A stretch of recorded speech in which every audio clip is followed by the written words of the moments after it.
Petrolyo. Magandang umaga si Attorney Neri.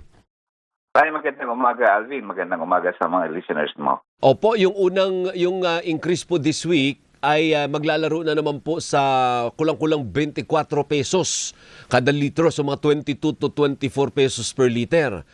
Paano yan, Kong? Yes. Ang laki na naman. It's sa oil ito, Alvin, no? Kasi nagtaasan na lahat. Nalilito na ako kung anong tumataas. Yung oil, ako, under question pa rin yan ng bayan muna, yung pagtaas ng presyo ng langis. Kasi palagi nilang charge dyan yung international price, yung landed cost, so to speak. Ibig sabihin yung international price. Pero, ang sabi namin, baka sinakyan nyo ang krisis sa Iran, at tinaasan nyo rin yung tubo nyo. So, ang tanong pa rin sa kanila, magkano ang tubo nila? Hindi nila sinasagot yan hanggang ngayon. Walang nakakaalam yan. Kaya, dahil walang nakakaalam, yung 70 pesos, sabi nila, edi yun ang cost talaga dahil tumaas ang presyo ng langis sa international market.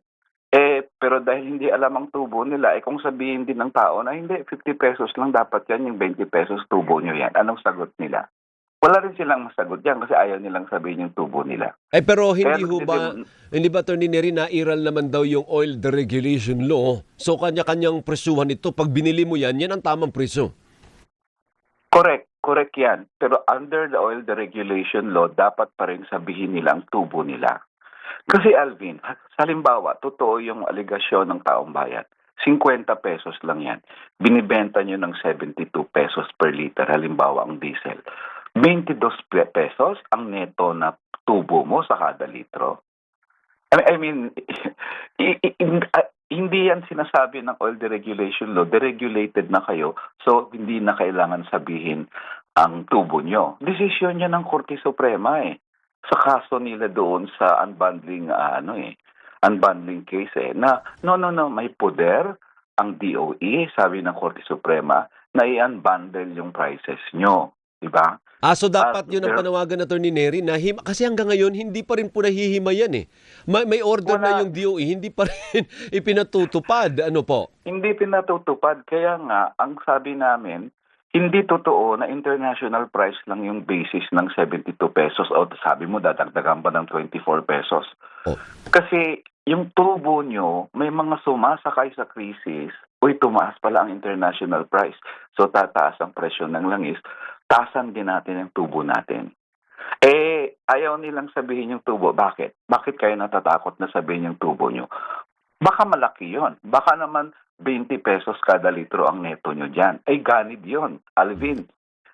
So, ang nabenta nila na oil sa liter last 2025 was 27 billion liters. Ngayon, kung kumita lang sila ng piso kada litro doon, that's 27 billion. Kung 2 piso ang kanilang pinatong sa kada litro ang nabibenta nila, that's 54 billion. Pag tumubo na sila ng 10 pesos per liter, grabe na yon, 270 billion. Hindi pa ba kayo satisfied sa 54 billion na kikitain nyo? So ang sumatotal, Neri, ang kini-question mo ay yung kita ng mga kumpanya ng langis sa gitna ng krisis na dinadanas ng sambayan ng Pilipino. Yes, at ako may suspicion na sumakay rin sila dito, tinaasan din nila. Kasi bakit ayaw nilang sabihin yung profit nila? Bakit ayaw mong sabihin, kada litrong in-increase nyo, halimbawa, 60 pesos yan dati. Ginawa niyong 72. Sabi nila, tumaas kasi yung international price. Malay namin, baka yung 8 pesos doon, tubo yun. 4 na piso lang yung tinaas ng kada litro dito based on international price. Diba? Kasi bakit ayaw nilang sabihin yung tubo nila Pero sumulat ka, Neri, di ba sumulat ka kay Secretary Sharon Garin, kontento ba kayo sa nagiging hakbang o pagrirenda ng Department of Energy sa mga kumpanya ng langis o wala rin? Para hindi nila nababantayan? Actually, wala pang sagot si Secretary Garin kasi a few days ago ko pinadala yung sulat. Pero hindi ako kontento kung hindi nila ini-implement yung oil unbundling, yung unbundling of prices. 2024 pa nanalo tayo doon sa Korte Suprema na sinabi ng Korte Suprema, unbundle mo yan. Parang Meralco dati, Alvin. Opo. Mahabang laban yan sa Meralco dati na i-unbundle. Kasi dati nagugulat tayo, ang singil ng Meralco, ang taas eh. Anong component nito?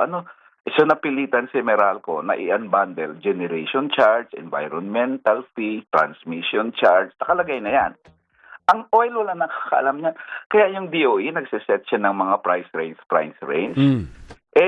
Bulag ang DOE dyan, yung price range ay what do they know, di ba? Pangalawa, sabi ng oil companies, isa-stagger namin, maawa naman kami sa inyo. Hungkag yun, Alvin, yung stagger, hanggat hindi natin alam yung hindi natin alam yung tubo nila, yung mga kunyaring staggered namin, 2 pesos muna ngayon, tapos 2 pesos. Baliwala yun kasi malay namin yung 2 pesos na ini-stagger mo, tubo mo na pala yun. Hindi na pala oil increase yun sa international price. Opo. So, palaisipan ngayon, yung bakit ayaw nilang sabihin, na tingin ko ang isang demand, maliban sa pagtanggal ng excise tax, pagtanggal ng VAT, at iba pa ay yung unbundling din ng price ng oil. Opo, ngayon, importante yan. Neri, dun sa excise tax, hanggang ngayon, di ba, wala pa rin naman. Ngayon, nakadalawang big time na late na naman. Siyempre, hindi din yan agad-agad may papatupad ng oil companies. Dahil ang sasabihin ng mga oil companies, old stock na binibenta namin Ang ang excise tax nandun pa sa paparating naming shipment, which means another delay. So, delayed na nga yung passage, delayed palalo yung implementation, Neri. Dalawa ang problem dyan, Alvin. Yung una, pagtataas ang presyo ng langis, abay, kahit old stock, itataas nila. Nabili nila yan dati sa murang halaga. Tapos tumaas, itataas na namin bukas 12:00.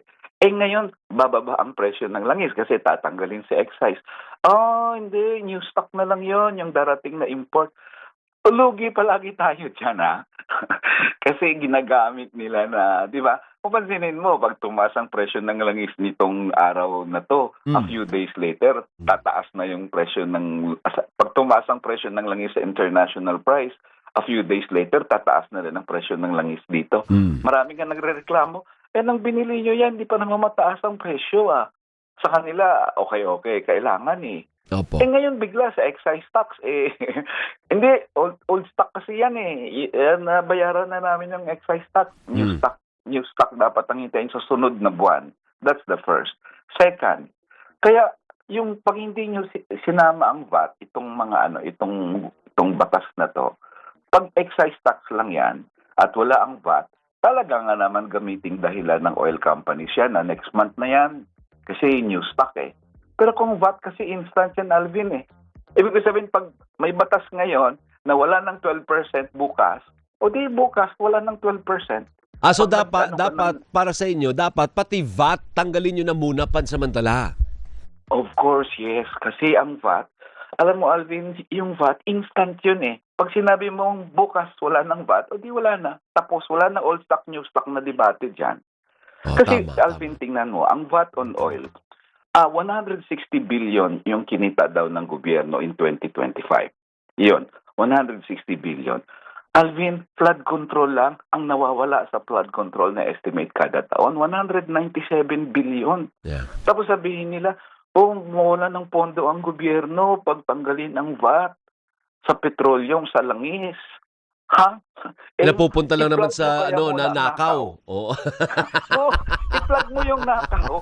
Kahit lahat ng taxes dyan sa petroleum, VAT, lahat tariff, lahat. Ibig sabihin, kung i-insure mo lang na walang nagnanakaw, covered yan. Correct. Parang tayo ngayon ang nagbabayad ng VAT para nakawin nila. Diyos ko po. May narinig ako kaninang mag-text sa'yo dyan na ganyan. Napaka-unjust crisis ngayon. Di ba? So, ang solusyon, tanggalin mo ang VAT, tanggalin mo ang excise tax, ang iba pa. Hindi lang sa oil nga ang sabi namin. May bill dati ang bayan muna, basic products tubig, kuryente, at etc. Di ba? Sa maraming food items, gamot, etc. Kasi VAT, Alvin, is not a progressive tax. It's a regressive tax. Ano ibig sabihin yan, regressive? Kasi ang income tax, di ba? Pag tumataas income mo, tataas ang tax mo. Pag bumaba income mo, bumaba ang tax mo. Ang VAT, Kahit mayaman ka man, mataas man income o mababa, 12% yun. So regressive yun eh. Wala siyang pakundangan kung magkano income mo eh. So ang isang litro na ano yan, mayaman na anong mga malalaking mga Fortuner na mga kotse, 12%. Ang tricycle driver, para lang may makain ng pamilya niya, 12% din ang ibabayad niya sa isang litro na langis. So sa akin ang VAT, tanggalin na yan sa, hindi lang sa oil, sa electricity, kahit electricity. Tanggalin na yan. At in fact, Alvin, alam mo, ang sabi nilang sa electricity, mapag-usapan na naman si Meralco, 120 billion daw ang VAT nila sa kuryente to 187 billion. Neri. Ang pondo nila, di 197 billion, flood control pa nga lang yun. Di pa kasama doon yung kalsada, di pa kasama doon yung ibang mga proyekto nila. Neri, tumawid ka na sa Meralco. Kailan naubos yung oras ko? 7:03 na eh. Thank you. Next time na si Meralco. Maraming salamat. Ginaganaan si Neri pag ganyan usapin eh. Thank you. Gusto ko lang tumawid sa Maynila eh. Thank you, Neri. Maraming salamat. Thank you, mabuhay ka. Maraming salamat Si po. Attorney Neri Colmenares ang chairman po ng grupong Bayan Muna. Diyos ko po, ayan, 7:04